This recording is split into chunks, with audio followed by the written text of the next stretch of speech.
since it's very difficult to go out to see exactly with our own eyes.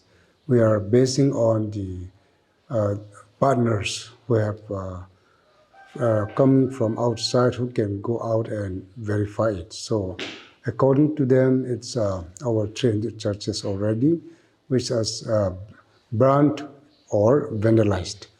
And then more than 200 Kuki people are dead. I don't know about the information from the other side, their own side, but the Kuki Christian tribals. So far, and then more than 35,000 Kuki tribals and Christians are displaced and going to various places within Manipur, in various relief camps, and also outside of this Manipur, like Nagaland, Assam, Mizoram, and metro cities. Again, to verify, how many churches have been vandalized or burned down? Sometimes both happens, but a few of them are vandalized, not yet burned, but most of them are burnt. So around 300 churches as given by the partner agencies. Okay. Have you anticipated this? Because it feels like all of a sudden on May 3rd, were you taken by surprise of these attacks? Very much. There was, actually, there may be a little feeling about the things because from time to time, Métis used to throw some warnings on us, get out, this and that, but we ignore it. We have been living there in Imphal for many decades, and our previous leaders also. And in my time, I was in the Imphal for about 5 years, 6 years running. Then suddenly these things happen. We were caught by this so great surprise. We never anticipate that this will happen. And also, we had hoped that there will be security, there will be a kind of normalcy soon after, even if that kind of thing happened. And then there were, it was all of a sudden hell let loose. And, we were at our wits' end. We ran to the security camps. And from there, fortunately, had we been in the security camps, even in Imphal City, till now we would be a dead meat. Because after 8 or 9, things get worse. And then, there was, even during our stay in Imphal, in the security camps, those who are outside of the security parameters were killed, were beaten to death, were shot at. So we hurt, but maybe by God's grace, we are still alive till today. You must be part of any of this church. How Yes. many people have been killed, or what is casualty from your church? In our church, people being killed are not very much, but churches burned. The first church which was in the news most often was our church, Kuki Baptist Convention in New Rambulan. So they went to burn 5 times because it was a concrete building, 3 stories. And then our pastor, the pastor that we had deputed there, was very helpless. Even we could not help. we couldn't help any because it was very scary. And then it was the church of the DGP, who is also Kuki Christian, very devoted Christian. He couldn't help either. But fortunately, after the church was almost burned, but it was vandalized and looted. Everything after that, fortunately, the pastor and his family were shifted, and then these miscreants, they climb up the top of the church. Then, on top of the cross, they hang their flags. They hang their flags. Christian communities, it's a biggest religion in the world. You have Of course, of course. so. What do you think about the response from outside world?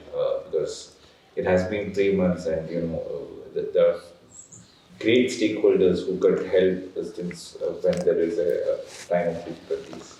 Well, the Christian world responded quite well in different ways, such as relief and also press release in this and other ways. But it seems to be like a religious war, which is not, because to me, what the Meitei mobs or the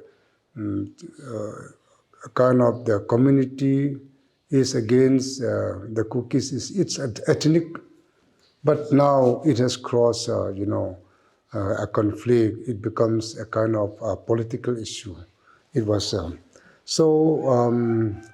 why they burn churches? Maybe in the beginning it was not planned, but maybe they want to please the Hindus in mainland India, who could support morally and in different ways. Otherwise, I think it was not very much of a religious war. This is something that is reoccurring in all our conversations. This was not about the religion, but it was about the ethnicity. Yeah. But they target the religion just to please the mainland. Right. To me, that's what I feel, and most people also feel the same, because BJP is a kind of political party, but under that there is the RSS and Sangh Parivar and so many who will be pleased, and that can be an occasion to please those, so that they can those people can influence the central government to favor on Manipur in that way. That could be a game plan, but then religion also cannot go out completely, because among the Hindus in Manipur, they are Vaishnavite Hindus mostly, but then the young people, especially the more radicalized Meiteis, under Chief Minister and the Member of Parliament, they want to revive their previous primal religion called Sanamahi. So I think that also plays a vital role in that. Though they are, it's not a kind of Hindu religion, but broadly speaking, it is part of Hindu. But then specifically, it is not. It is a kind of primal religion. Then they want to revive that, and then they radicalize the young people, and that becomes the worst. In terms of, you have already mentioned the CM. What do you feel? Because as a religious group, you would be having some kind of a relation or an exchange with the government at some point of time. right now, is it totally disconnected, or is there any way the government is trying to reach out to people like you or the community? Well, the thing is, the Kukizo people is of the opinion that it all started with the chief minister and the MP. So when they are trying to talk about peace, in which they are also involved, then we say no, because they are the one who started this. And then they cannot be part of the peacemaking, because while they are talking about peace, they are in all the fronts, borders, because we already got ourselves now. So even now, it's still going. You can hear, if you sit quietly, you can hear the gun shooting and bomb also. So since this morning, the Kangbai area has been bombed and shootings for many hours. So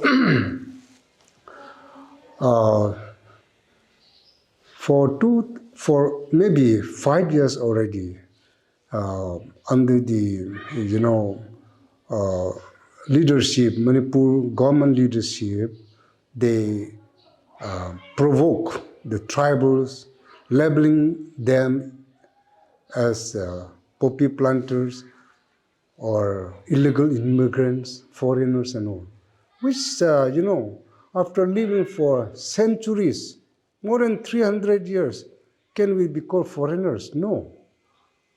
If it's just 3, 4, 5 years, you can call, no problem, but then we are indigenous people and also poppy planters. Yes, of course, within our community, not only in our community, in the Nagas, Métis, Bangals, and all communities, those who want to make money, they are doing within our community. It is not a sanction. We church leaders spoke vehemently against it in our churches, but we couldn't. Maybe though they are our church members, sometimes,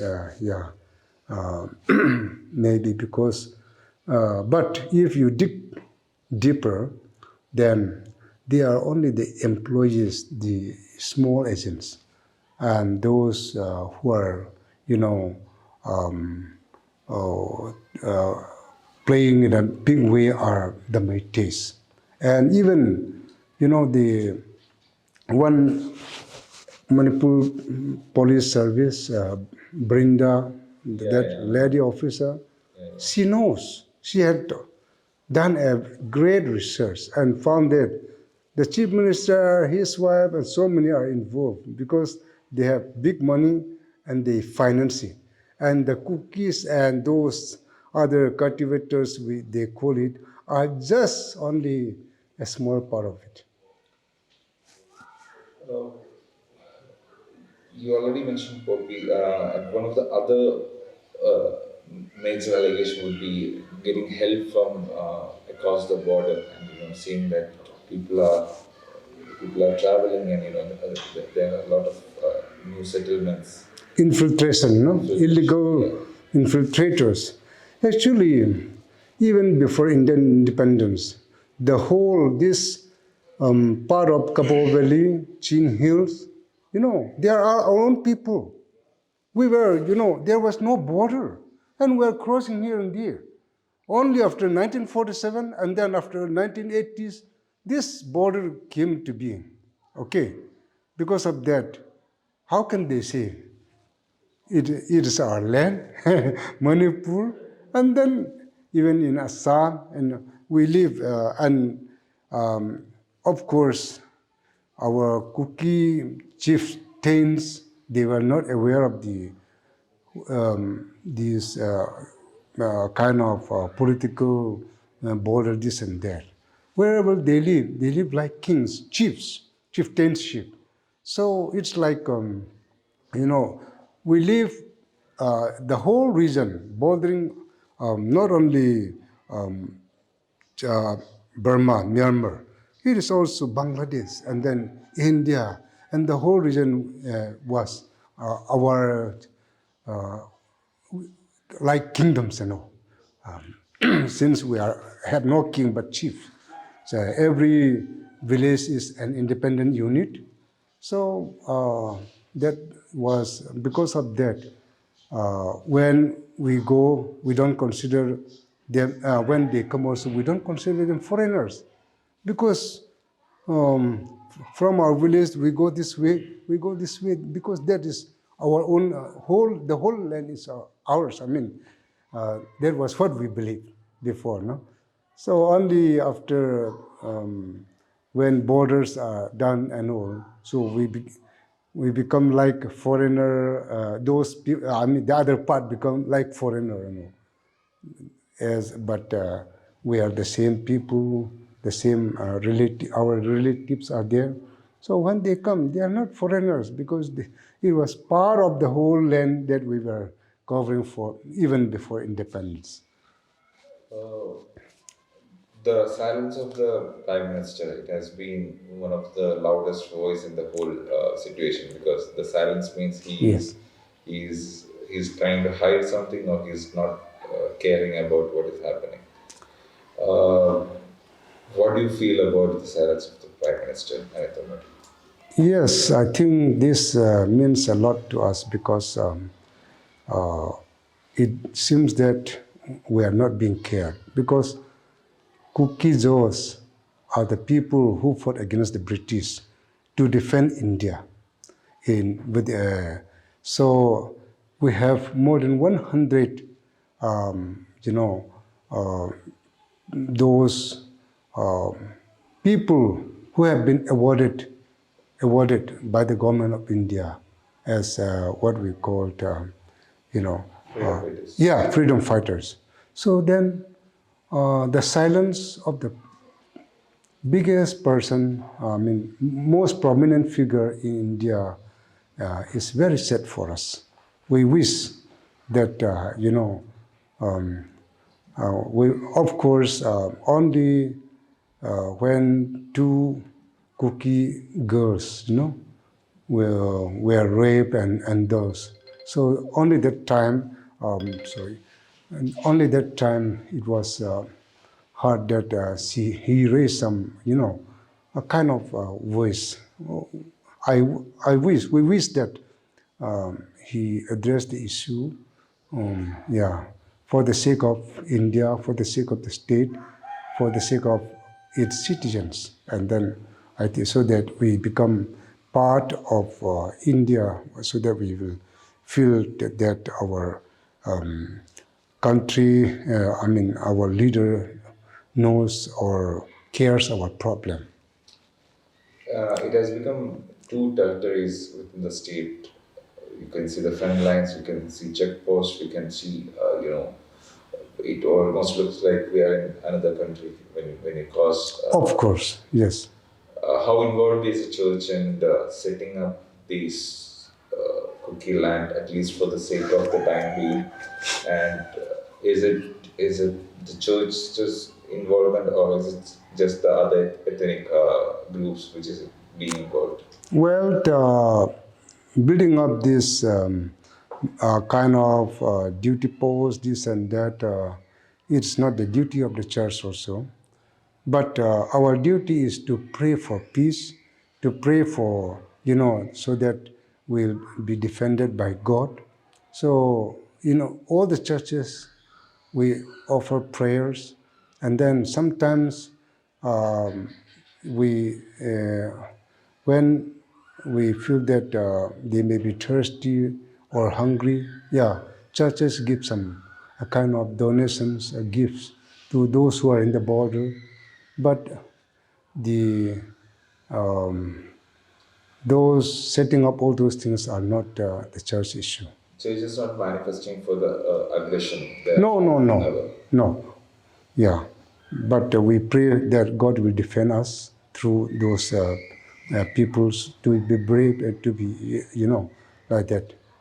Have you been ever called by Indian government or the state government for negotiations of peace talk? And what is the current status of the peace talk or the possibility of a peace talk? Mm, Personally, no, but some of the names crop up among the peace committees set up by the government first. So it was, rejected by the Kuki people because the chief minister was also in the list. We can't be, with those aggressors. There should be a kind of what we call a third party, neutral party, where so that trust can be built upon them. And then when it was failed, so from the governor level also, they make another committee. But that also never didn't work out because the chief, the state government, especially the chief minister, was still involved. So maybe the now when we see the news, the news says that state government is setting up relief camps in various places. Of course, it could be in the valley, in Far City Valley, because there is no involvement of Manipur government setting up any relief camps in the hilly regions. No, never. Are they providing any rations? No, no, no.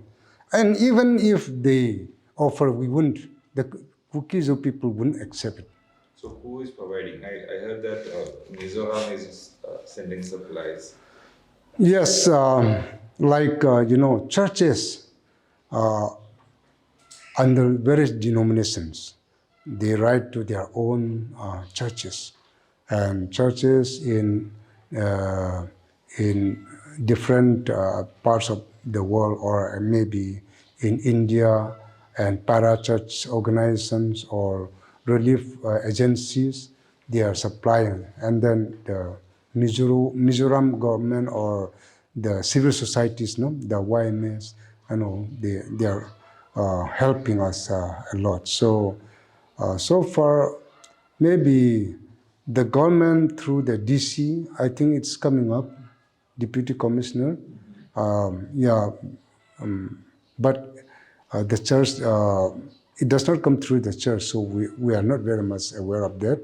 It could be through the kind of different, what we call village chiefs and village, those people, but not through the church, so we are not very much aware.